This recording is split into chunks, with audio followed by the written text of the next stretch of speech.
Now joined by Pittsburgh head coach Susie McConnell-Serio, along with student athletes Brianna Kiesel, who had 32 points and 5 rebounds. Yassine Diop, 18 points and 9 rebounds. Coach, your opening thoughts on tonight's second-round game against Tennessee? I couldn't be more proud of our players. The way they responded and came out in the second half was amazing. We went into this game with a game plan. We executed the game plan.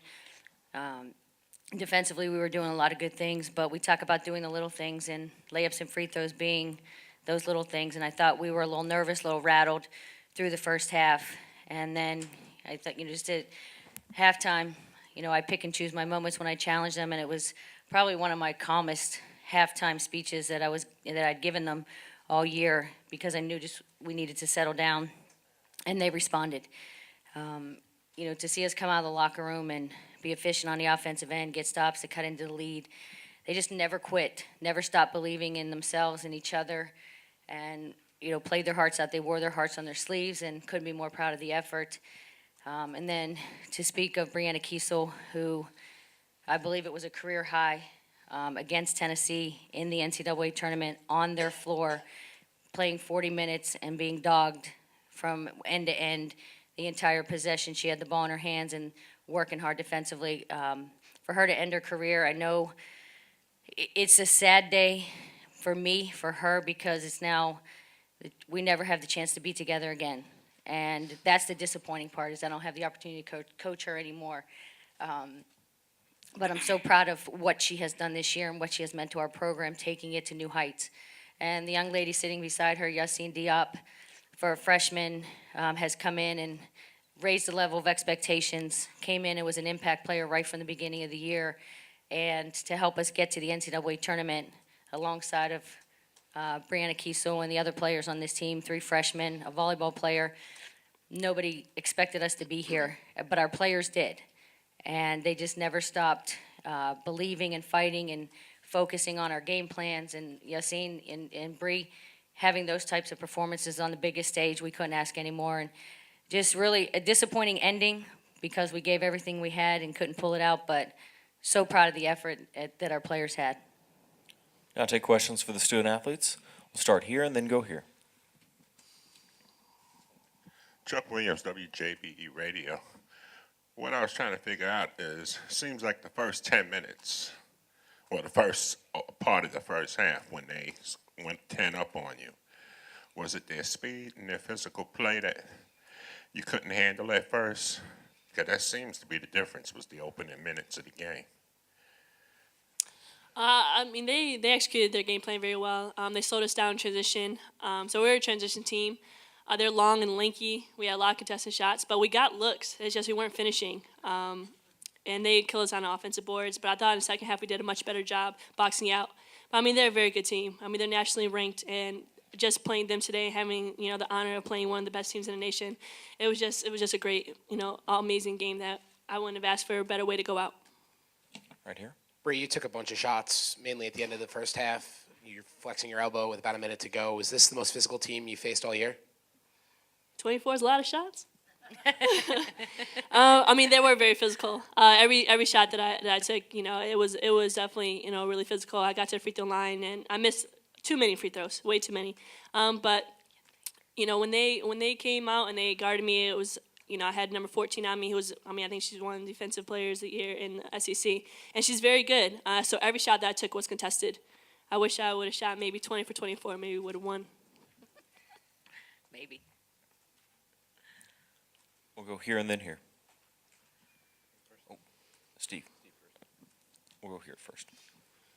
Brianna, I think y'all are down about 14 with not that much time left, about 6 minutes or so. Just what was being said at that point, and how much belief did y'all have that y'all could still kind of pull this off at that point? As long as there's time on the clock, there's always a chance to win. I thought we really buckled down and we hit some big shots and we ran fists down. And I thought that when I missed, and when I missed Yassine or Stacia or someone was there to rebound, and we just were attacking the basket. We took care of the ball, except for my 6 turnovers. But I thought for the most part we took very good care of the ball, and they're a good team. They finished out. We'll go here and then here. Dustin DePere, Pittsburgh Post Gazette. Brandon, I guess to elaborate a little bit on what Coach McConnell-Serio said, as far as you just kind of laying it out there, I mean, do you walk away from this game feeling like you absolutely just kind of left it out on the floor tonight? I gave it all I had today. I mean, I absolutely love the University of Pittsburgh, and I gave the last 4 years, and I couldn't have asked for a better university to play for. And although I will always bleed blue and gold, I couldn't have asked for a better coach to play for the last 2 years. She's the one that changed me into a player that I am, and no one expected anything from us. This last year, we were ranked 15th in ACC out of 15 teams, and we made it to the second round in the NCAA tournament. I mean, that just goes kudos to coach. And, I'm just, so honored to be able to wear Pittsburgh across my chest. Mike Strange from the Knoxville News Sentinel. Brianna, after the game, I saw Holly Warlick give you a hug. Just curious if she said anything interesting to pass on. No, she just said I was, a good player, and I played my heart out, and that's all I could. I left it all out there. Right here.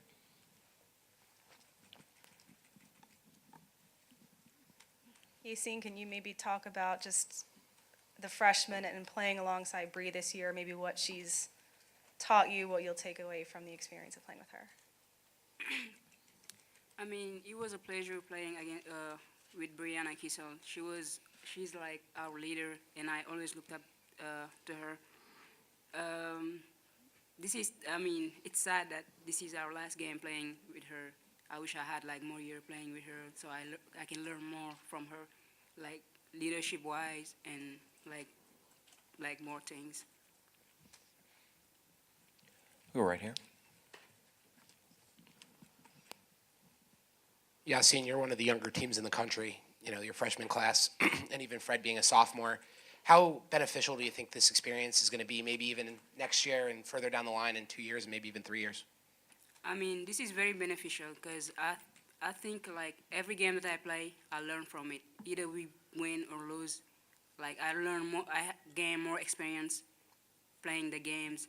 So this is like really, like this is my freshman year and I made it to the NCAA. That was already a big step. Like Coach said, no one believed in us at the beginning, but we made it so far in here. So I'm just proud of me and my team. Is there a final question for the student athletes? All right, we'll dismiss the student athletes back to the locker room for the remainder of the open locker room period. Thank you very much, ladies. Thank you.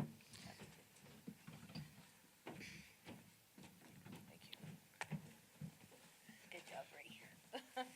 Don't make me cry in front of all these people. We'll now take questions for Coach. We'll start here in the front. Just how that performance by Bree, how did that kind of just symbolize what she's meant to this program the last 4 years? I mean, I know you lose the game. Is it kind of a fitting way for her to go out? It was no secret. If you watched us on film or watched us play all year long, we played through Brianna Kiesel. She was our playmaker, our scorer, a three-point shooter. She dictated the tempo defensively. And, for her to come in and have that type of performance, down the stretch, I wasn't putting the ball in anyone else's hands but her. Whether she was taking the shot or making the pass, she was going out with a bang. And I knew she was gonna give us everything she had. There was no doubt. She was playing her heart out, and she didn't want it to end. And we talked about before the year, this senior year being special for her. We couldn't have envisioned this happening, but I'm so proud of the person she is. I mean, the pride that she has in wearing a Pitt uniform after what she has endured in her first 3 years, and to come out in this senior season and lead this team and bring us to the NCAA tournament. She put this team on her back, and, they responded. They followed along. They fed off of her leadership, and we went as she went, and, she brought us here. And I couldn't be more proud of the year she had. Go here and then here and then here. Susie, your freshman carry made such a big contribution the other night. Not so much tonight. Is that just kind of a freshman thing, or how much of that was Tennessee? It was all of you. She didn't like the attention you were giving her.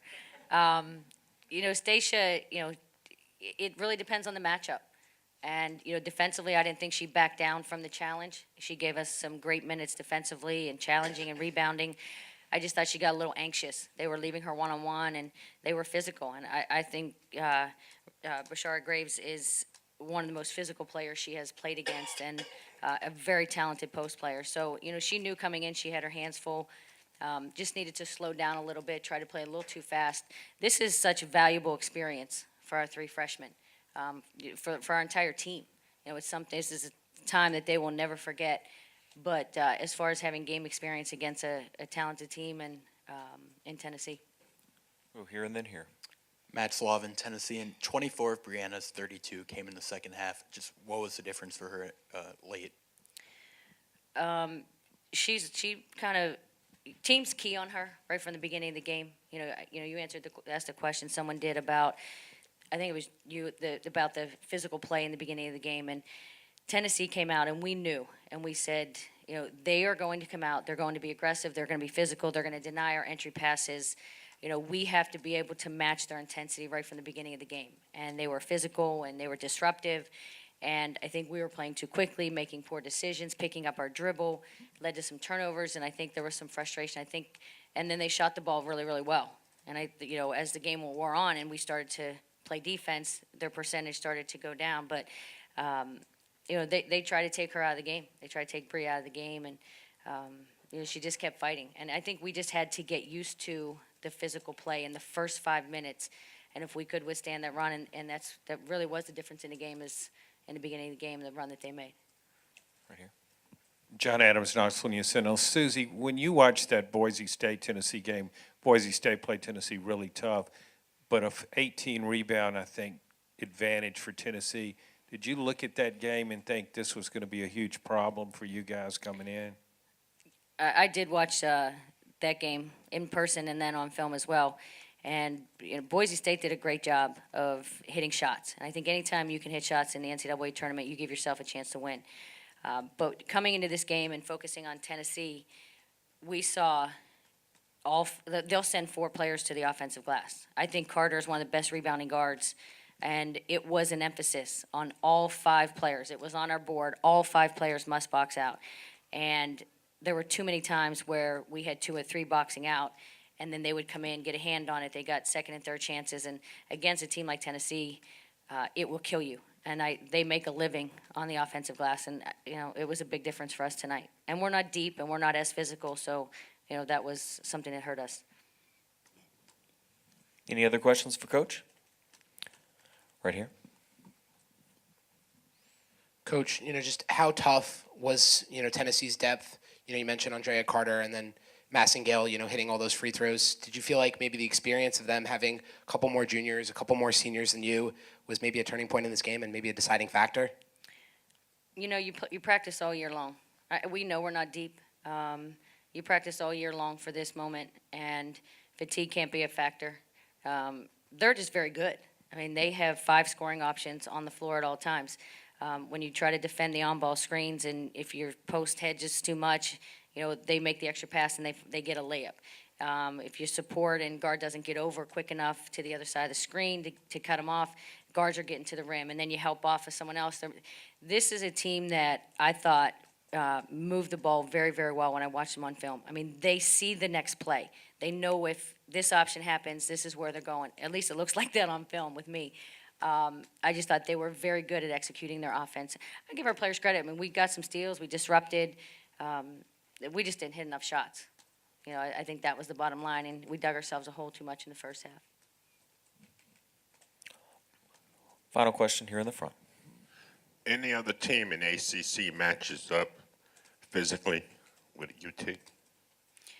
I think playing in the ACC, we finished 7th in the ACC, and the top 6 teams were ranked in the top 25 in the country. So, coming into this game, I don't think there was that awe factor coming into playing Tennessee because of the caliber of play that we have seen every single game in the ACC.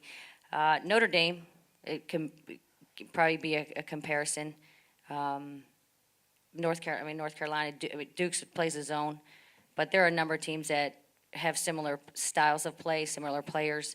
As an overall team, I'd probably say Notre Dame possibly. All right, Coach. Thank you very much.